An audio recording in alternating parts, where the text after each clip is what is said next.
Hey everybody, it's Natasha with the Food Spectre, and warm weather means lemonade season. And here's a honey-sweetened lemonade that you're gonna like. Let's get to it.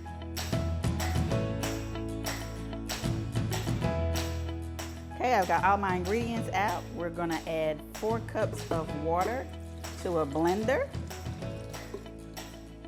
Then we're going to add 1 cup of lemon juice.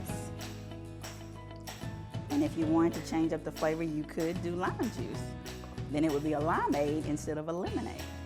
We're gonna do 1/3 cup of honey to give it that sweet flavor. And then I'm gonna put the top on and we're gonna blend this for 30 seconds.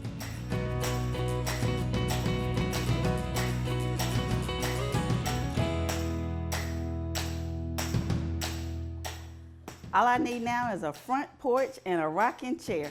Enjoy.